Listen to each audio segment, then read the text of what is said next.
मोहतरम जनाब मकसूद अहमद साहब, चीफ़ एग्जीक्यूटिव ऑफिसर और managing director Nizamia education group, और जो आज के इस प्रोग्राम में एजुकेशन समिट में जो स्पीकर हैं, पेप टॉक्स के चीफ़ एग्जीक्यूटिव ऑफिसर रॉकी सागोजी और गुल यूनिवर्सिटी के pro vice chancellor professor BL Raina साहब, मेरे जितने यहाँ बैठे हुए तमाम दोस्त स्टूडेंट हजरात को मेरा सलाम व आदाब। मुझे खुशी महसूस हो रही है आज कि इस एजुकेशन समिट में जो पहली बार जम्मू कश्मीर में मुनक्किद हो रहा है, और समिट में मुझे भी शिरकत करने का मौका मिला। हालांकि मैं वर्चुअल तौर पर इसमें शिरकत कर रहा हूँ। कुछ दिनों पहले मकसूद अहमद साहब जो इसके चीफ़ एग्जीक्यूटिव ऑफिसर हैं, उनका मुझे फ़ोन आया था कि आप भी इसमें शिरकत करें और जो नई एजुकेशन पॉलिसी है उस पॉलिसी पर आप बातचीत करें। हालांकि मैं उतना पढ़ा लिखा आदमी तो हूँ नहीं, बहुत सारे ऐसे लोग हैं जो इस टॉपिक के ऊपर बहुत अच्छा बोल सकते हैं, बहुत अच्छा आप तक बात पहुँचा सकते हैं, लेकिन मुझ जैसे हकीर इंसान को अगर उन्होंने ये मौका बख्शा है तो मैंने इसको कबूल किया और आज मैं आपके सामने आया हूँ ताकि इस एजुकेशन पॉलिसी के ऊपर चंद बातें आपसे करूं। देखिए, मैं आपको बता दूं कि एजुकेशन पॉलिसी सबसे पहले जो हिंदुस्तान में आई वो 1968 में आई, और उसके बाद जो है जो नई एजुकेशन पॉलिसी आई थी राजीव गांधी जी की सरकार में 1982 में, उसी को थोड़ा सा मॉडिफाई करके, थोड़ा सा रिव्यू करके नरसिम्हा राव साहब की सरकार ने 1992 में उसको रिव्यू किया था। और तब से लेकर आज तक हिंदुस्तान के अंदर कोई भी एजुकेशन पॉलिसी नहीं आई थी, और इसे तब्दील करने, इसमें नई चीज़ें लाने, नई टेक्नोलॉजी के हिसाब से चलने की बहुत ज़रूरत थी। और इसीलिए जो मौजूदा गवर्नमेंट है, मौजूदा गवर्नमेंट ने ये महसूस किया कि हमें नई एजुकेशन पॉलिसी लानी चाहिए, तो इसलिए नई एजुकेशन पॉलिसी 2020 में लाई गई। हालांकि मैं आपको ये बता दूं कि जो एजुकेशन पॉलिसी होती है वो कोई लीगल डॉक्यूमेंट नहीं होता है, लेकिन फिर भी एक गवर्नमेंट का डॉक्यूमेंट होता है, गवर्नमेंट की एक पॉलिसी होती है, तो उसी से कानून भी बनते हैं। तो इस लिहाज से जो एजुकेशन पॉलिसी है वो काफ़ी अहम मानी जाती है। और मैं आपको ये भी बता दूं कि जो एजुकेशन होती है वो फाउंडेशन होती है हमारे मुल्क की, बल्कि तमाम मुल्कों की। हर चीज़ की फाउंडेशन एजुकेशन होती है। जितनी स्ट्रेंथ, जितनी स्ट्रांग आपकी बेस होती है, उतनी ही स्ट्रांग आपकी बिल्डिंग बनती है। नेचुरल सी बात है कि अगर आपकी जो बुनियाद है, आपकी बेसमेंट है एक बिल्डिंग की, वो अगर कमज़ोर है, उसमें अगर फॉल्ट्स हैं, उसमें अगर ड्रॉबैक्स हैं, तो आपकी जो ऊपर की इमारत है वो काफ़ी कमज़ोर मानी जाती है। तो इसलिए जो एजुकेशन होती है वो काफ़ी अहम होती है। किसी भी समाज को, किसी भी सोसाइटी को ऊपरी सतह तक ले जाने में और कामयाब मंजिलों तक ले जाने में एजुकेशन का एक अहम रोल रहता है, और इसीलिए एजुकेशन पे फोकस किया जाता है, और इसीलिए एजुकेशन पॉलिसी को बहुत ज़्यादा डिस्कस किया जा रहा है। और हर तरफ से एजुकेशन पॉलिसी के अगर अपने अपने ओपिनियंस जो हैं वो आप लोगों तक पहुंचाए जा रहे हैं।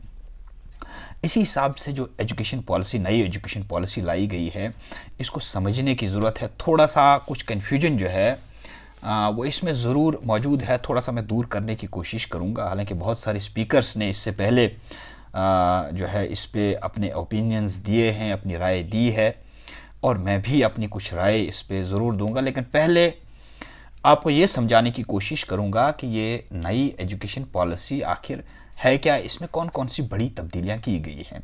तो सबसे बड़ी तब्दीली जो इसमें यह आई है कि इससे पहले हमारी जो मिनिस्ट्री हुआ करती थी, जिसके तहत एजुकेशन का डिपार्टमेंट चलता था हिंदुस्तान के अंदर, उसको ministry of human resource development कहते थे।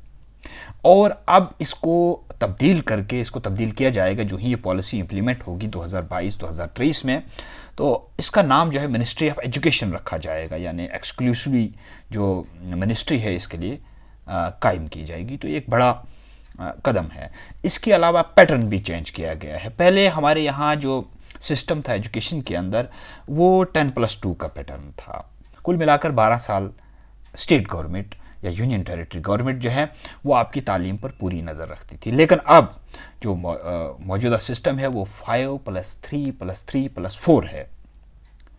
और अब सरकार, अगर आप जमा करेंगे इस फिगर को, तो 15 साल हो जाते हैं, यानी सरकार आप पे 15 साल नज़र रखने वाली है। इसका मतलब ये नहीं है कि 12वीं क्लास के बाद आपको 3 साल और नज़र रखेंगे, ऐसा नहीं है। बल्कि ये किया गया है कि जो एंट्री लेवल है, हमारे यहाँ एंट्री लेवल को तब्दील किया गया है। पहले यहाँ पे जो गवर्नमेंट होते थे, गवर्नमेंट स्कूल होते थे, उनमें जो एंट्री लेवल होता था, यानी बच्चे को स्कूल जाना जब होता था तो उसकी उम्र 6 साल होती थी। 6 साल से कम के बच्चे को हम स्कूल में दाखिल नहीं करते थे। तो अब जो एंट्री लेवल है उसको 3 साल कर दिया गया है। और मैं आपको बता दूं कि इससे पहले जो प्राइवेटाइजेशन हमारी थी, जो प्राइवेट स्कूल्स थे, उनमें ये पैटर्न ऑलरेडी था। जैसे कि नर्सरी होता था, प्री नर्सरी होता था, यूकेजी, एलकेजी, और उसके बाद फर्स्ट की क्लास जो है वो लगाई जाती थी। लेकिन इस वाले में बहुत बड़ा फ़र्क है। हमारे यहाँ जब नर्सरी या प्री नर्सरी या फिर उसको यूकेजी, एलकेजी में किसी प्राइवेट स्कूल में डाला जाता था तो उनका एक बड़ा सा बैग भी होता था, बड़ी बड़ी कापियाँ होती थी। अब किया क्या गया है कि एजुकेशन को कुछ स्टेजेस में बांटा गया है। 4 स्टेजेस आती हैं। पहली स्टेज जो है उसको फाउंडेशन स्टेज कहते हैं, उसके बाद एक प्रिपरेटरी स्टेज आती है, उसके बाद मिडल स्टेज आती है, और फिर सेकेंडरी स्टेज आती है। तो जो फाउंडेशन स्टेज है, फाउंडेशन स्टेज में जब 3 साल का बच्चा स्कूल जाएगा, और पहले 3 साल, इसको भी 2 कैटेगरीज में बांटा गया है। जो पहले 3 साल है, पहले 3 साल में वो स्कूल के अंदर सिर्फ खेलेगा, उसे और कोई काम नहीं होगा, कोई बस्ता, कोई बैग, कोई कॉपी, कोई पेंसिल उसके पास नहीं होगी। यानी जो बच्चा पहले अपने घर में करता था, खेलता था, रंगों के साथ खेलता था, कोई और चीज़ों के साथ खेलता था, वही चीज़ वो अब स्कूल में करेगा। कपड़े भी गंदे करेगा, कोई वर्दी का कोई वो नहीं होगा कि उसको वर्दी लगा के ही आना है, उसे कॉपी पेंसिल लेके आना है, ऐसी कोई बात नहीं है। बिल्कुल बच्चा जो घरों में करता था, अपने मोहल्ले के बच्चों के साथ करता था, खेलता था, उसी तरीके से ये बच्चा अब 3 साल में स्कूल जाएगा, और पहले 3 साल ये वही करेगा जो पहले करता था, खेल कूद में अपना पूरा वक्त जो है वो सर्व करेगा। और उसके बाद का जो 2 साल है वो पहली जमात और दूसरी जमात, इसमें बच्चे को थोड़ा सा ये ट्रांजैक्शन स्टेज इसको माना जाता है। खेल से थोड़ा थोड़ा उसको पढ़ाई की तरफ ले जाने की एक कोशिश जो है वो शुरू हो जाएगी। मैं आपको यहाँ ये बता दूँ बात कि हमारे यहाँ जो एनरोलमेंट है वो कम क्यों रहता था, और बच्चे जो हैं वो क्यों घबराते थे स्कूल जाने से।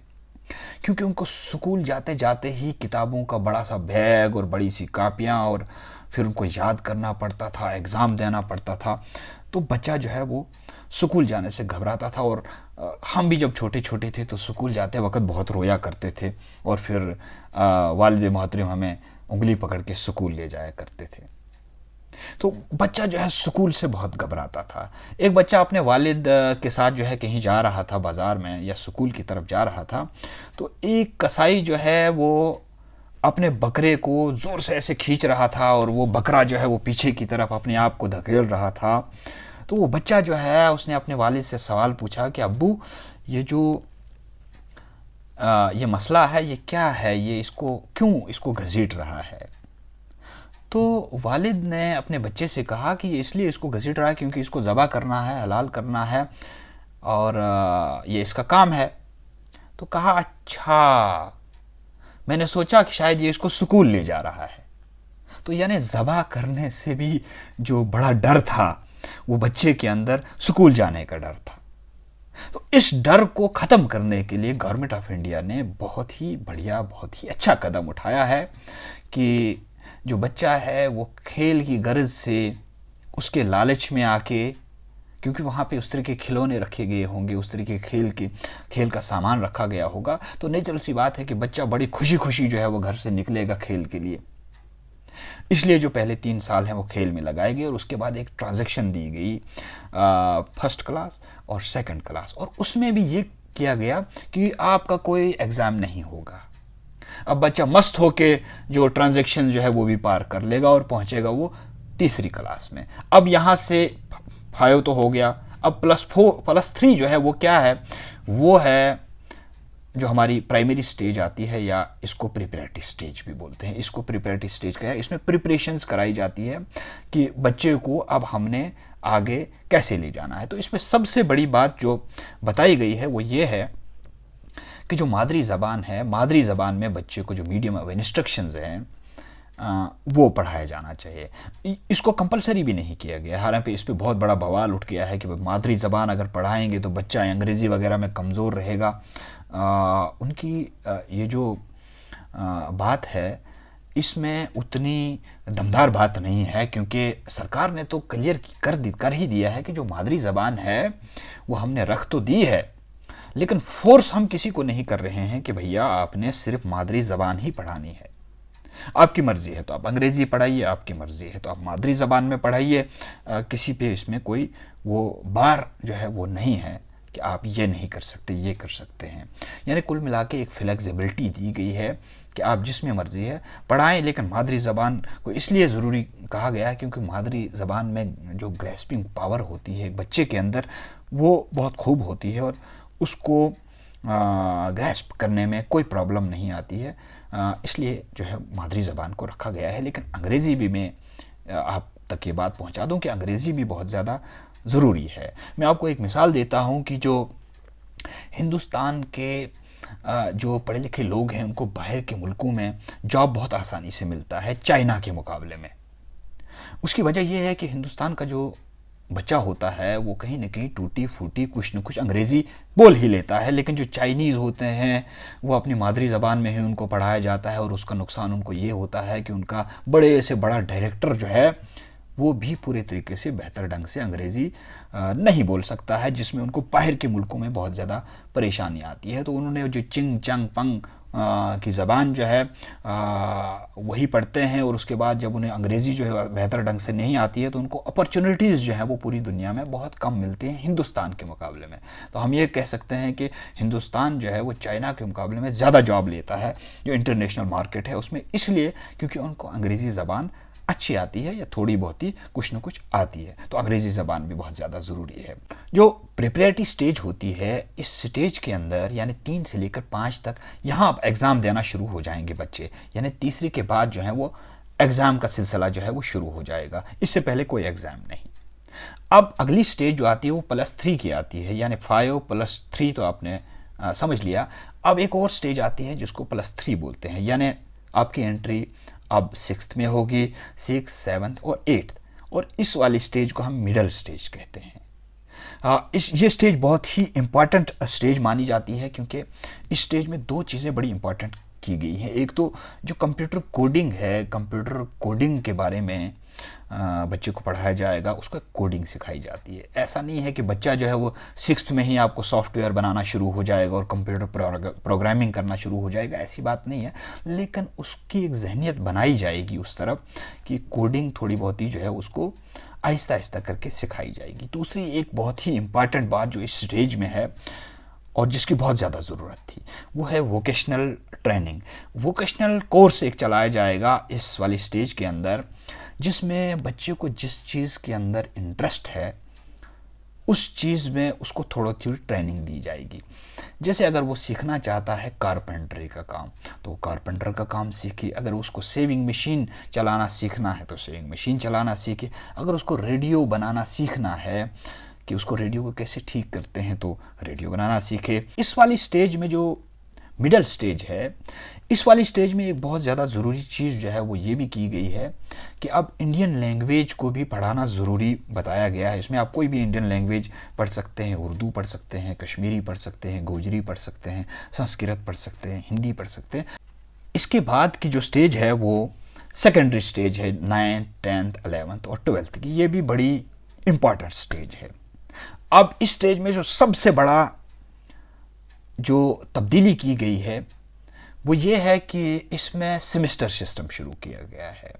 पहले हमारे यहाँ सेमेस्टर सिस्टम जो है वो कॉलेज में होता था, अब सेमेस्टर सिस्टम जो है वो 9th से ही शुरू होगा, यानी बच्चे को हर 6 महीने के बाद एग्ज़ाम में जाना पड़ेगा। इसमें एक और जो बड़ी बात की गई है वो है कि अब स्ट्रीम भैया कोई भी नहीं होगी।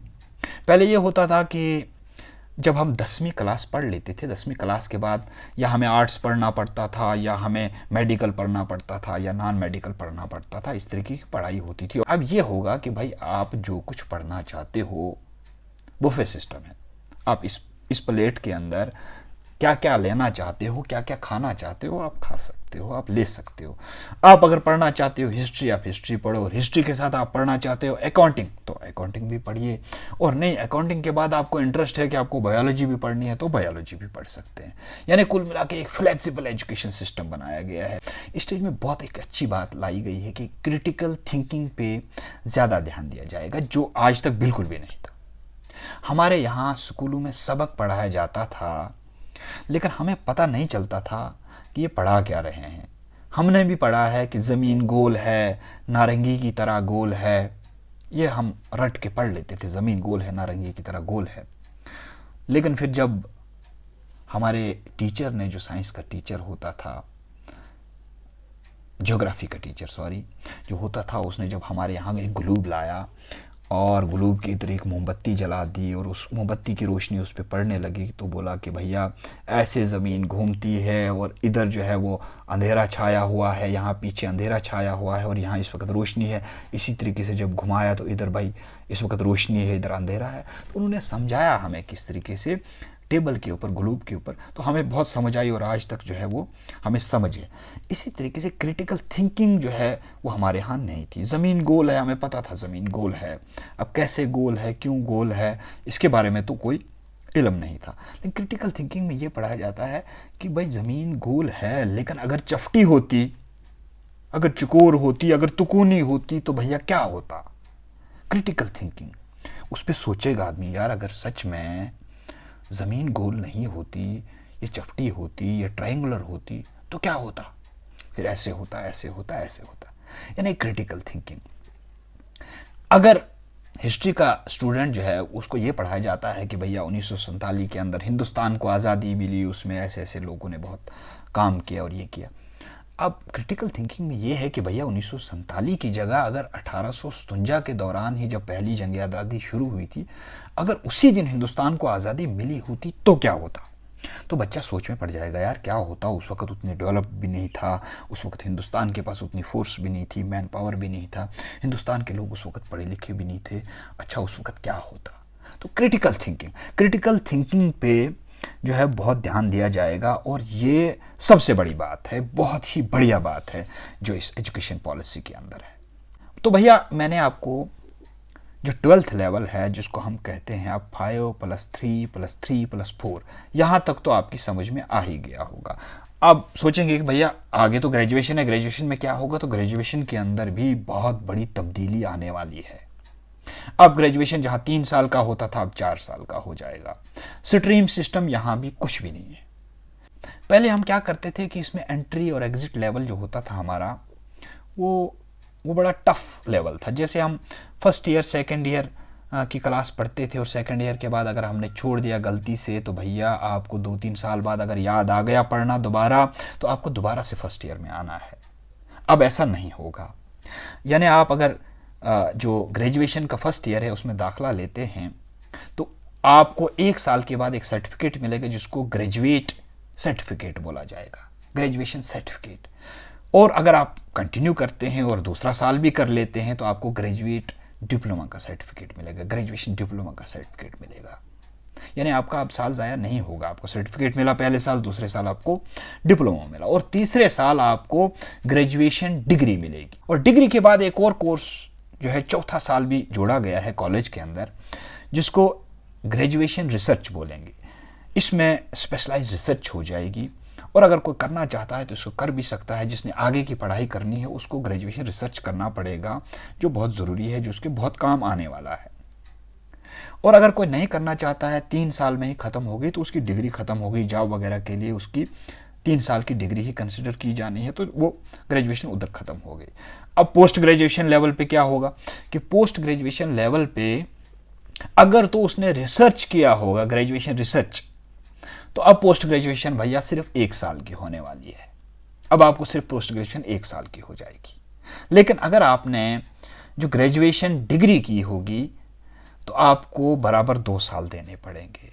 यानी अगर रिसर्च नहीं किया होगा, ग्रेजुएशन रिसर्च का कोर्स नहीं किया होगा, तो आपको यूनिवर्सिटी के अंदर 2 साल की डिग्री करनी होगी। और अगर आपने रिसर्च किया होगा तो आपको यूनिवर्सिटी के अंदर आप सिर्फ 1 साल की पढ़ाई के बाद आपको मास्टर्स डिग्री मिलेगी।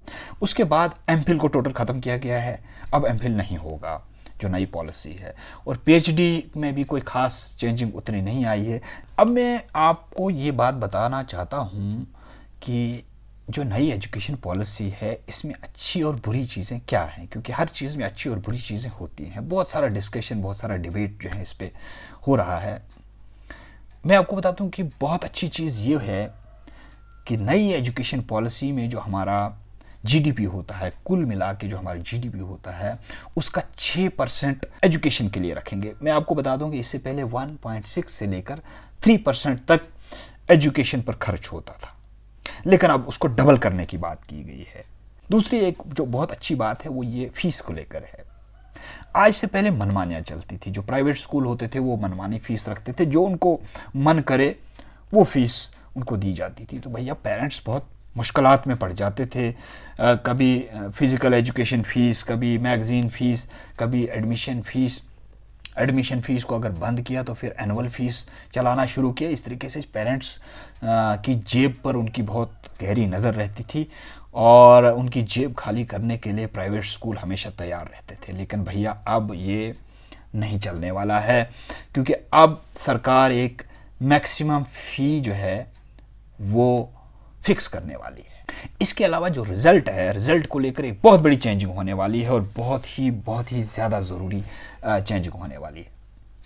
मैं आपको बता दूं कि पहले हमारे यहाँ जो रिज़ल्ट होते थे, रिज़ल्ट में सिर्फ़ और सिर्फ जो सिलेबस के अंदर आपकी चीज़ें होती थी, उन चीज़ों पर ही आपके मार्क्स, आपकी असेसमेंट होती थी, जो बहुत ही गलत था। सबसे पहले तो ये है कि जैसे होता था कि भाई जो आप किताबों में पढ़ते हैं उसका एग्ज़ाम देंगे और उसके नंबर आपको मिलेंगे, वो ज़रूर है। उसके अलावा एक सेल्फ़ असेसमेंट होगी अब, जो बहुत ज़रूरी है। सेल्फ़ असेसमेंट में आपसे पूछा जाएगा कि आप क्या करना चाहते हैं, अगर ये करना चाहते हैं तो क्यों करना चाहते हैं, अगर ये होगा तो क्या होगा। तीसरी बड़ी बात है जो इसमें एग्जामिनेशन सिस्टम में लाई जाएगी, वो है फ्रेंड्स के रिलेटेड उनका क्या रवैया है। यानी आप अगर क्लास में हैं तो आपकी पूरी क्लास को पूछा जाएगा आपके बारे में कि आपका रवैया कैसा है, आपका बिहेवियर कैसा है, आप कैसे उठते बैठते हैं, आपके रिलेशन दूसरों के साथ क्या है, टीचर्स के साथ क्या है, आप शरारतें तो नहीं करते हैं, आप ये तो नहीं करते हैं, किस तरीके का काम करते हैं, बोलचाल का क्या तरीका है, कौन सी ज़बान इस्तेमाल करते हैं। इस तरीके के सवालात बच्चों से पूछे जाएंगे आपके बारे में और उसके भी नंबर होंगे। इससे एक बहुत बड़ा फ़ायदा होने वाला है। फ़ायदा ये होगा कि भैया देखिए, जब हम छोटे होते हैं तो छोटे हम एक दूसरे से कभी कभी ज़िद भी करते हैं, लड़ाइयाँ वगैरह भी करते हैं, गालियाँ वगैरह भी देते हैं, तो अक्सर रिलेशन जो है क्लास में ठीक नहीं रहते हैं। हमने देखा है ऐसा, हमारे साथ भी ऐसा हुआ कि क्लास फेलोज़ के साथ उतना ज़्यादा अच्छा रिलेशन नहीं रहता है। अब होगा ये कि रिलेशन भैया बहुत अच्छा होने वाला है। क्यों? क्योंकि बच्चा सोचेगा कि कल मेरी असेसमेंट के लिए इसके पास क्वेश्चन पूछे जाएंगे मेरे बारे में, अगर मैं इसके साथ अच्छा रहूँगा, इसके साथ अच्छा बर्ताव करूँगा, अच्छे से बैठूँगा, अच्छे से रहूँगा, तो ये मेरे बारे में यस बोलेगा और मुझे उसके नंबरात मिलेंगे। कहीं ना कहीं उन नंबरात के चक्कर में उसका जो बिहेवियर है वो बहुत अच्छा रहेगा और उसके अंदर एक तहजीब का जो एक दायरा है उस दायरे के अंदर रहेगा और इससे बहुत अच्छी जो ओवरऑल डेवलपमेंट है वो बच्चे के अंदर पैदा हो जाएगी। तो इसके अलावा टीचर से भी कुछ सवालात पूछे जाएंगे बच्चे के रिलेटेड। बच्चा कैसा है, बिहेवियर कैसा है, टीचर और बच्चे का रिलेशन कैसा है, उठना बैठना कैसा है, उसका दूसरों के साथ कैसा बर्ताव है।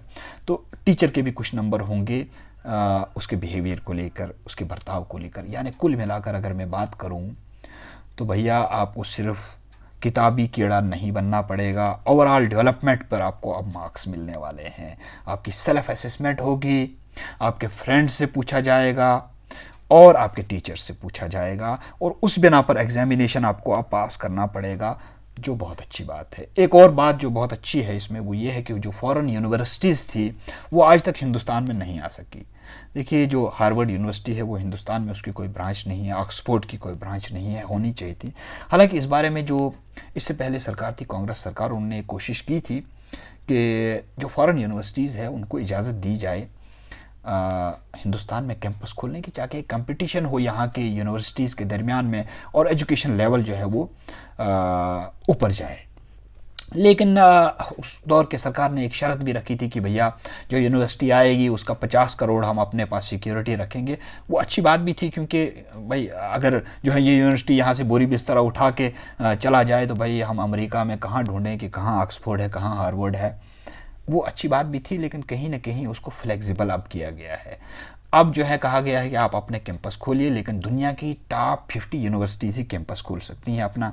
उससे ये होगा कि जो यहाँ की यूनिवर्सिटीज़ हैं उनमें और उनके दरमियान में एक कंपटीशन बढ़ेगा, और कंपटीशन से ये होगा कि हमारे अंदर जो ह्यूमन रिसोर्स निकल के आएगा वो बहुत ही अच्छा ह्यूमन रिसोर्स आएगा, और इससे हमारी जो क्रिएटिविटी है, हमारा नॉलेज जो है वो इस लेवल से इस लेवल तक पहुंच जाएगा, जो बहुत ज़्यादा ज़रूरी है। और कंपटीशन जब होगा पूरी दुनिया के अंदर तो हम उस कंपटीशन में आगे बढ़ेंगे और वर्ल्ड के साथ compete करेंगे।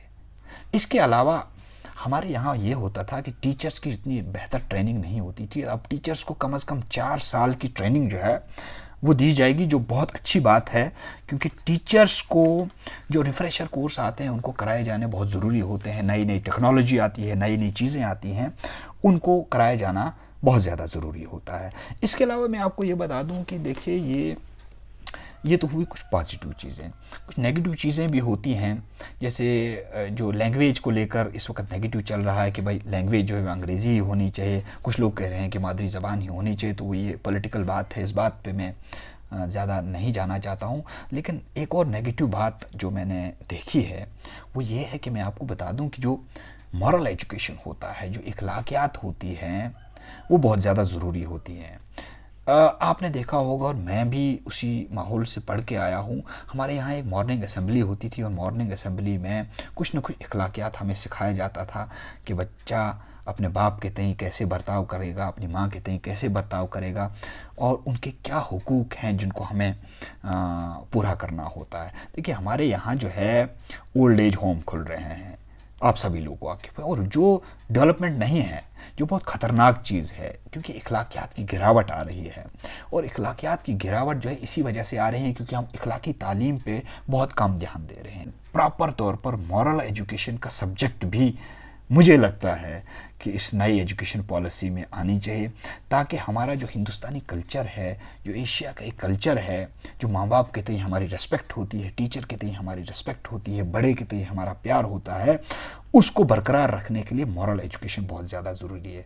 देखिए, हमें साइंस जो है वो ये पढ़ाती है कि आपकी आंखें ये दे सकती हैं, आपके जो टांगे हैं वो ये काम कर सकते हैं, हाथ ये काम कर सकते हैं, आपकी ज़बान जो है वो इस तरीके की होती है, इसमें ये होता है, आपके दिमाग के अंदर मेडुला ऑब्लिंगेटा होता है, ये होता है, वो होता है। लेकिन जो इखलाकी तालीम है, इखलाकी तालीम हमें ये बताती है कि भैया ज़बान तो है, लेकिन ज़बान से बोलना क्या है, भैया आपको कान तो हैं, कान से सुनना क्या है, आंखें तो हैं, साइंस ने हमें पढ़ाई है, लेकिन इनसे देखना क्या है, हाथों से कैसे काम करना है, पाँवों से कैसे चलना है, किससे कैसे बात करनी है, ये सब चीज़ें इखलाकियात सिखाती हैं। और इसके लिए बहुत ज़्यादा ज़रूरी है कि जो नई एजुकेशन पॉलिसी है इसमें इखलाकियात का जो वो दर्स है, इखलाकियात की जो तालीम है, उसको लाना बहुत ज़्यादा ज़रूरी है। इसके अलावा मैं आपको बता दूं, जो मौजूदा सिस्टम इस वक्त आया है नई एजुकेशन पॉलिसी में, वो कहीं ना कहीं अमेरिकन बेस्ड सिस्टम है, जहाँ पे कंपटीशन नहीं होता है, सिर्फ कॉपरेशन होता है। यानी कंपटीशन की दौड़ में लोग नहीं लगते हैं, कॉपरेशन की दौड़ में लगते हैं, प्रैक्टिकल की दौड़ में लगते हैं। और कहीं ना कहीं मुझे ऐसा लगता है कि हिंदुस्तान को फिनलैंड का मॉडल अप्लाई करना चाहिए, और फिनलैंड में बड़ा टॉप क्लास मॉडल है। आप सबको उस मॉडल को करना चाहिए, गूगल करना चाहिए कभी, और उस मॉडल को ज़रूर पढ़ना चाहिए कि फिनलैंड के अंदर किस तरीके का एजुकेशन मॉडल है। और इस वक्त पूरी दुनिया के अंदर छोटा सा एक मुल्क जिसकी बाउंड्री स्वीडन और रशिया से लगती है, बहुत छोटा सा मुल्क, और उस मुल्क को पूरी दुनिया इस वक्त जानती है एजुकेशन के लिए। देखिए भैया, हमारे यहाँ नोकिया एक बहुत बड़ा फ़ोन हुआ करता था, वो स्वीडन ने बनाया। हम जो फ़ोन इस्तेमाल करते हैं आजकल, और उसके अंदर जो लिनक्स की लैंग्वेज होती है जिस पे एंड्रॉयड चलता है, वो लैंग्वेज हमारी जो फिनलैंड है, फिनलैंड की देन है। इसके अलावा सब बच्चे जो हैं घरों में खेलते हैं एंग्री बर्ड्स, इस तरीके के गेम्स, सब फिनलैंड की देन है। कहने का ये मतलब है, और वहाँ का छोटा सा बच्चा, तीसरी पांचवी क्लास का बच्चा एंड्रॉयड फ़ोन बनाता है, प्रैक्टिकल नॉलेज देते हैं वहाँ पे। हमारे यहाँ पे ये होता है कि मैंने 10वीं क्लास तक साइंस पढ़ी, लेकिन मैं किसी भी लेबॉर्ट्री में नहीं गया। 12th किया, किसी भी लेबॉर्ट्री में नहीं गया। ये पता चला कि भाई अच्छा लेबॉर्ट्री ये होती है जब मैं गवर्नमेंट डिग्री कॉलेज भद्रवा में पहुंचा, तब मुझे पता चला कि अच्छा लेबॉर्ट्री ये होती है। तो भैया हम क्या करेंगे कि ग्रेजुएशन के लेवल पे हम लेबॉर्ट्री देख रहे हैं और वहाँ तीसरी क्लास का बच्चा एंड्रॉयड फ़ोन बना रहा है। कुछ फ़र्क तो है, कुछ तो है फिनलैंड के मॉडल में, कि जिसने उसको दुनिया का एजुकेशन के लिहाज में सबसे बड़ा मुल्क बना दिया। वहाँ पे होता क्या है, एक तो जो एजुकेशन सिस्टम है वहाँ पे वो बहुत ही बढ़िया है। यहाँ पे हम पहली क्लास से लेकर जो है पीएचडी तक सिर्फ एग्ज़ाम देते हैं। वहाँ पे जो पहला एग्ज़ाम होता है वो 16 साल की उम्र में होता है, यानी 10वीं लेवल पे एक नेशनल एग्ज़ाम होता है वहाँ पे। उसके बाद एग्जामिनेशन शुरू हो जाते हैं। उससे पहले असेसमेंट ज़रूर होती है, लेकिन कोई एग्ज़ाम फॉर्मल तौर पर कोई एग्ज़ाम नहीं होता है, जो बहुत अच्छी बात है। उसके अलावा जो फिनलैंड का मॉडल है, उस मॉडल में एक टाइम फिक्स होता है कि भैया आपने इस टाइम में ही पढ़ाना है बच्चे को, यानी 9 से लेकर 3 बजे के दरमियान में पढ़ाना है। आपको 6 बजे ही, यहाँ हिंदुस्तान और हमारे जम्मू कश्मीर की तरह बच्चे को 6 बजे ही जगा के वो ऐसे ऐसे आँखों को करता है, बैग लाता है, गाड़ी में जाता है, बेचारा क्लास में भी सो जाता है, उसको नींद भी पूरी तरीके से नहीं मिलती है। वहाँ पे 9 बजे से लेकर 3 बजे तक आपने पढ़ाना है भैया, और उसके दरमियान में भी हर क्लास के बाद आपको 20 मिनट की ब्रेक मिलती है। उस ब्रेक में आप खेलो, उस ब्रेक में पेंटिंग करो, जो मर्जी करना है करो, पूरी छूट है आपको, और टीचर को भी पूरी छूट है। लेकिन हमारे यहाँ क्या है कि बेचारे को टीचर 9 बजे दाखिल हो गया, भैया आपको कैद कर लेंगे, हम पूरे 5 बजे तक नहीं जाने देते हैं। वहाँ पे टीचर घर जाए, रेस्ट करे, सो जाए, कोई प्रॉब्लम नहीं है अपने उस 20 मिनट के पीरियड में।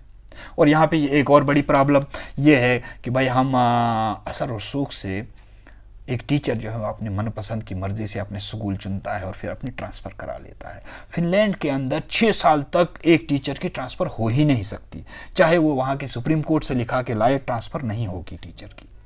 तो 6 साल तक वही टीचर जब बच्चे को पढ़ाएगा तो बच्चा जो है उससे वेल वर्स्ड होता है, उसकी लैंग्वेज से, उसके बिहेवियर से। तो उनके दरमियान में जो एक कोऑपरेशन रहता है, कोऑर्डिनेशन रहता है, वो बहुत बढ़िया रहता है, जिसकी वजह से टीचर और स्टूडेंट के दरमियान के रिलेशन की वजह से उनकी जो एजुकेशन है वो तरक्की की राह पर आगे बढ़ जाती है।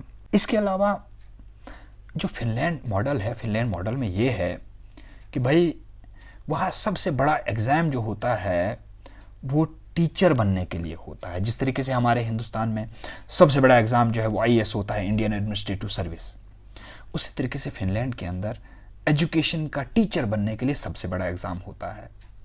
स्टूडेंट होते हैं जो टॉपर्स होते हैं 2%, उनकी सिलेक्शन एज टीचर होती है, और जब टीचर वो बन जाते हैं तो टीचर बनने के बाद उनकी सैलरीज भी उतनी ही होती है, 20 लाख रुपए सैलरी पर मंथ। अब भैया ये देखिए कि हमारे यहाँ क्या है, हमारे यहाँ ये है कि भाई यहाँ का रहबर तालीम टीचर बेचारा 1500 रुपये तनख्वाह लेता है। 1500 रुपये की उसकी दाल, आटा, हल्दी, चावल भी नहीं आता है।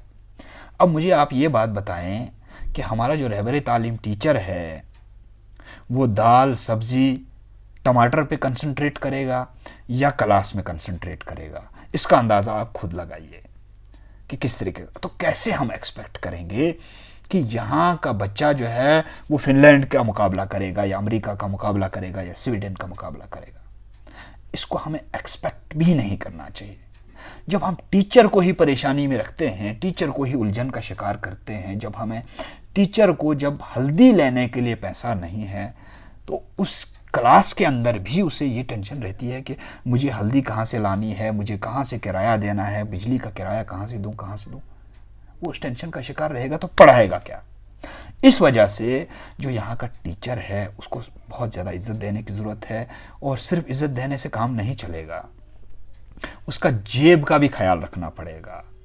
जिस तरीके से इंडियन एडमिनिस्ट्रेटिव सर्विस होता है, मेरे ख्याल से इंडियन एजुकेशन सर्विस होनी चाहिए हिंदुस्तान के अंदर, और जिस सर्विस में जो जाए उसमें उसी तरीके की तनख्वाह भी उनको दी जानी चाहिए, जिस तरीके से फिनलैंड में है, जिस तरीके से अमेरिका में है, जिस तरीके से दुनिया के दूसरे मुल्कों में है, उस तरीके से उनको तनख्वाहें भी हमें देनी पड़ेगी। और तब जाकर यहाँ का जो टीचर है उसकी पूरी की पूरी कंसंट्रेशन स्टूडेंट पे और क्लासरूम में रहेगी, न कि उसकी कंसंट्रेशन दाल और बिजली का बिल देने में रहेगी। तो कहीं ना कहीं जो है, जो नई एजुकेशन पॉलिसी है उस पॉलिसी में इस चीज़ को भी ऐड करने की ज़रूरत है कि जो टीचर है उसका सिर्फ एहतराम ना करें भाई, सिर्फ टीचर के दिन उसको सल्यूट ना करें, उसके लिए आपको उसके जेब का भी ख्याल रखना पड़ेगा, उसकी जो दीगर मुराद हैं उन मुराद को भी देखना पड़ेगा, तभी जाकर हिंदुस्तान जो है वो पूरी दुनिया के अंदर अपना एजुकेशन सेक्टर में अपना नाम बनाएगा। इसके अलावा जो डेवलप कंट्रीज़ होती हैं उनमें साइकोलॉजिकल एक काउंसलिंग की जाती है जो हमारे यहाँ नहीं है। यानी बच्चे को अगर रेडियो में इंटरेस्ट है, बच्चे को अगर बिजली में इंटरेस्ट है, पानी में इंटरेस्ट है, तो उसी सिमत में उसको ढाला जाता है और आगे जाके वो एक स्पेशलाइज्ड बनता है। और इसीलिए जापान का दूसरी क्लास का बच्चा जो है वो आपकी रिस्ट वॉच बनाता है, और वहाँ घरों में रिस्ट वॉच बनती है। हमारे यहाँ का इंजीनियर भी रिस्ट वॉच नहीं बना सकता, वहाँ का दूसरी क्लास का बच्चा रिस्ट वॉच बना रहा है। साइकोलॉजिकल काउंसलिंग के बाद उसको वही पढ़ाई दी जाती है, और पढ़ाई के बाद जो है वो उसमें पूरा ट्रेंड हो जाता है। दूसरी एक बात मैं आप तक ये पहुंचाना चाहता हूं कि हमारे यहाँ जो बोर्ड्स का सिस्टम है, एक जो यूनिलेटरल सिस्टम है, NCERT है, CBSE है, J&K state board of school education है, ये सिलेबस फ्रेम करते हैं, और फिर वही सिलेबस जो है हमको रटना पड़ता है, क्लास के अंदर वही कराना पड़ता है। लेकिन जो डेवलप कंट्रीज़ हैं उन्होंने एक पैटर्न ये शुरू किया है कि जो आपका सिलेबस है भैया वो आपका टीचर ही तय करेगा, यानी टीचर खुद सिलेबस बनाएगा, उसको वही पढ़ाएगा, और उसकी गाइडलाइंस है बाज़ाब्ते तौर पर कि किस तरीके से उसको भी सिलेबस बनाया। ऐसा नहीं है कि खुला छोड़ दिया जो मर्जी पढ़ाओ, ऐसा नहीं है, उसको भी कुछ गाइडलाइंस दी गई हैं, उस गाइडलाइंस के तहत उसको भी चलना है, लेकिन सिलेबस वो खुद बनाएगा। हमारे यहाँ जो है वो ये है कि हमारे यहाँ डोजिंग बहुत ज़्यादा है, बच्चे को बहुत ज़्यादा डोज दी जाती है। तीसरी पाँचवीं क्लास से ही उसका बड़ा सा बैग होता है और बड़ी टेंशन में होता है, बहुत सारा सिलेबस होता है और बहुत सारा पढ़ाया जाता है, उसको बेचारे को कुछ भी याद नहीं रहता है। एक सर्वे हुई फिनलैंड के अंदर, उस सर्वे का मैं आपको बता देता हूँ। सर्वे ये हुई कि जो मैथमेटिक्स अमेरिका के अंदर 1 साल में पढ़ाया जाता है, वही मैथमेटिक्स फिनलैंड के अंदर 5 साल में पढ़ाया जाता है। लेकिन फिनलैंड का जो मैथमेटिक्स पढ़ के निकलेगा 5 साल के बाद, वो अमेरिका के उस 1 साल वाले से कई ज़्यादा बेहतर होता है। यानी 1 साल में जो मैथमेटिक्स पढ़ते हैं वो बच्चे, उनको सब कुछ डोज दी जाती है 100%, लेकिन उनके पल्ले बेचारों को 5% भी नहीं पड़ता है। लेकिन फिनलैंड के अंदर जो डोज दी जाती है 5% की ही, लेकिन वो 5% में पूरे तौर से माहिर हो जाते हैं। तो ये एक बहुत बड़ी बात है जो उस एजुकेशन सिस्टम में है, जो लाने की ज़रूरत है। कुल मिला के मैं बात करूं कि एजुकेशन पॉलिसी बहुत ही बढ़िया पॉलिसी बनाई गई है, बहुत ही फ्लेक्सिबल है, बहुत ही एंट्री और एग्ज़िट लेवल्स हैं, और मौजूदा गवर्नमेंट ने इस ज़मन में बहुत अच्छा काम किया है। सिर्फ कुछ चीज़ों को और ऐड करने की ज़रूरत है, जैसे कि मैंने इखलाकियात को लेकर आपको बताया। मैं आप तमाम लोग जो मुझे इस वक्त सुन रहे हैं निज़ामिया एजुकेशन समिट में, जिन बच्चों ने, जिन स्टूडेंट्स ने शिरकत की है, मैं उन तमाम का भी शुक्रिया अदा करना चाहता हूं। और निज़ामिया एजुकेशन ग्रुप जिसने मुझे ये मौका फराहम किया कि मैं आप सब लोगों के सामने आऊं और एजुकेशन पॉलिसी को लेकर चंद बातें जो मेरे जहन में थी वो आपके भी जहन नशीन करूं, इसके लिए मैं निज़ामिया एजुकेशन जो ग्रुप है उसका बहुत मशकूर हूँ। खुसूसी तौर पर जो इसके चीफ़ एग्जीक्यूटिव ऑफिसर हैं मकसूद अहमद साहब, उनका बहुत मशकूर हूँ। मकसूद अहमद साहब जो है बहुत अच्छा काम कर रहे हैं पूरे इंडिया के अंदर, और सार्क कंट्रीज़ जो हैं, south Asian association for regional cooperation group countries जो हैं, उनमें बच्चों की कंसल्टेंसी करते हैं और बच्चों को अच्छी गाइडेंस देते हैं ताकि वो इंजीनियरिंग में कैसे जा सकते हैं, फार्मेसी में कैसे जा सकते हैं, नर्सिंग में कहाँ तक जा सकते हैं, मैनेजमेंट में कहाँ तक जा सकते हैं, उनकी अच्छी गाइडेंस करते हैं। स्कॉलरशिप भी देते हैं, 5 करोड़ का स्कॉलरशिप का ऐलान भी उन्होंने किया है जो अलग अलग कैटेगरीज़ में उनको दिया जाना है। और उसके लिए गालबन 7 जून को टेस्ट भी लिया जाना है, जिनकी तफसील जो है वो उनकी वेबसाइट पर भी है और उस ज़मन में उन्होंने सोशल मीडिया पर भी अपना डाला हुआ है। तो मैं निज़ामिया एजुकेशन ग्रुप का बहुत मशकूर हूँ और निज़ामिया एजुकेशन ग्रुप का मैं शुक्रिया अदा करना चाहता हूँ। और आप जितने लोग मुझे इस वक्त सुन रहे हैं, आप तमाम तलबा का बहुत बहुत शुक्रिया। मैं इसी इलाके से ताल्लुक़ रखता हूँ, डोडा इलाका से ही। मुझे इस तकरीब में ख़ुद शिरकत करनी थी, लेकिन चूँकि मेरी किताब की आज रस्म इजरा थी, यानी रिलीज़ फंक्शन था राजौरी के अंदर, इसलिए मैं इस फंक्शन में खुद नहीं आ पाया, लेकिन वर्चुअल तौर पर मैं आप सभी के सामने आया और आप सभी ने मुझे गौर से सुना, इसके लिए मैं आपका मशकूर हूँ। तमाम जो हमारे साथ आज यहाँ पे मौजूद थे इस एजुकेशन समिट में, मैं तमाम का शुक्रिया अदा करना चाहता हूँ। बहुत बहुत शुक्रिया। अस्सलाम वालेकुम। आदाब।